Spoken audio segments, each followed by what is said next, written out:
Ayan o. Pechay sa suro. Baon ng niyog coconut shell.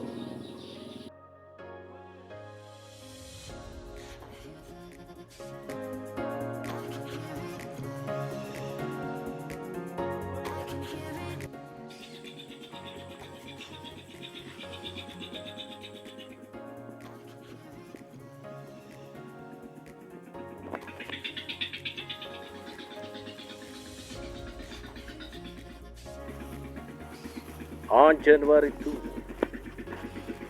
2023. Yeah. Didn't wait again. Yung earthworm ay parang surprise na sa kanila. Ayan. Yung floater ay gumagalaw.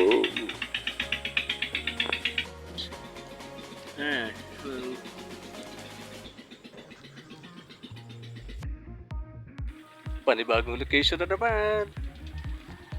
Ito na po sa boundary ng Baliwag at Bakungbong. Ang haba ng creek na ito hanggang sa Bicol River. Ayan, ang dami water lily. Ang daming linis na, ang daming isda dyan. Ito, ang daming ano dyan. Jumping birds, saka mga hito. Kailangan lang magtyaga na maminggit. Diba? So far, ganitong size na nakukuha rito. Small size, pero matitindi. Yeah. Hi. Yan, sinunog pala ito para gawing bomba. Ang bomba. Kadalasan, ang daming isda dito sa may bomba. Irrigation pump. Today is January 2, 2023. Ayan.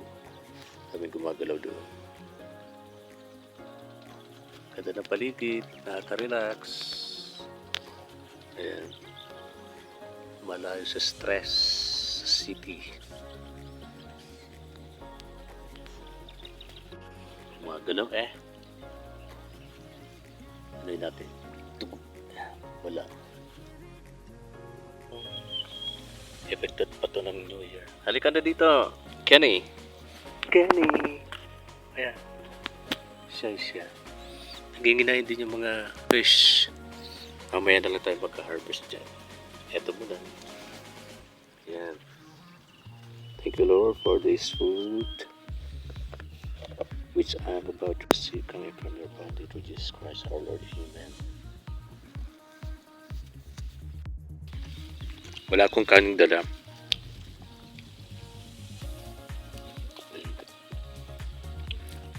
Ano naman kaibayaw yung ano ba to?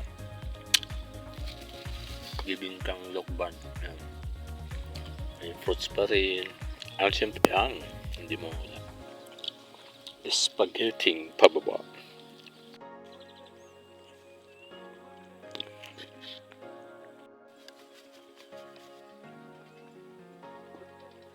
Then, galing to mag-ano ng hunt ng dagat.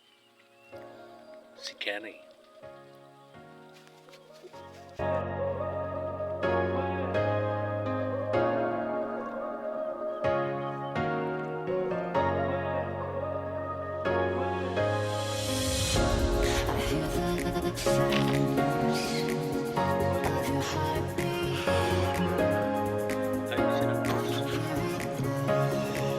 Tilapia nakita ko kanina.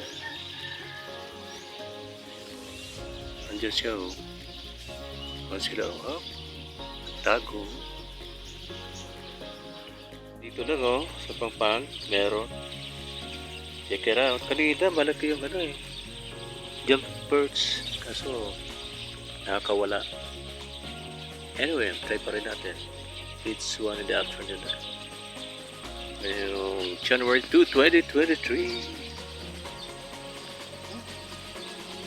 Very gloomy ang panahon pero malinsanga. Pain natin. Earthworm.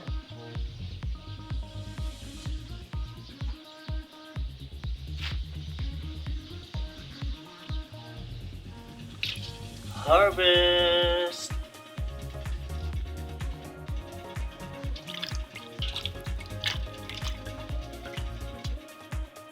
Let's cook tinutungan na papaya with jumping perch, puyo.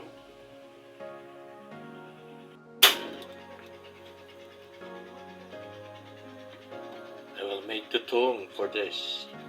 Like this. Like this. Okay. So there. Handa na sa tinutungan na papaya. Although a little bit ripe na ang papaya. Okay lang yan. Yan na. Ano lang natin ito. Let's chop this. Ripe papaya. Papaya!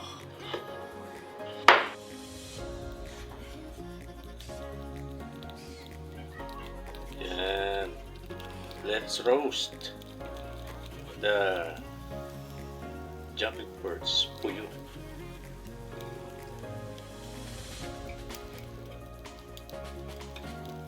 Yan ang makapagpapalasa ng tinutungan ng papaya. Oh boy, very homey.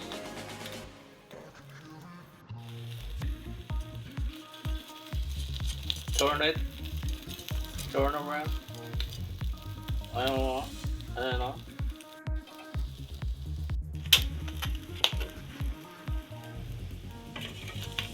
Let's soak it on water.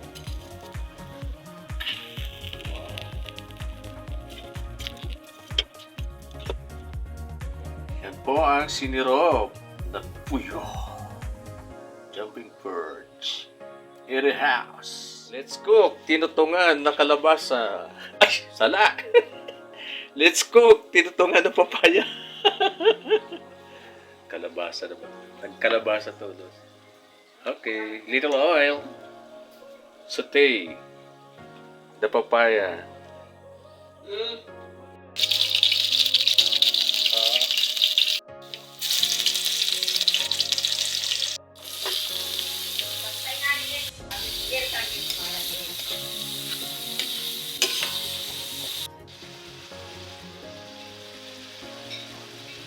Let's pour the tinutungan na gata.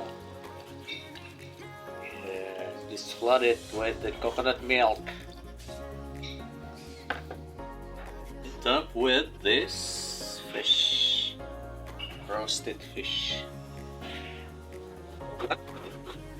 Wow.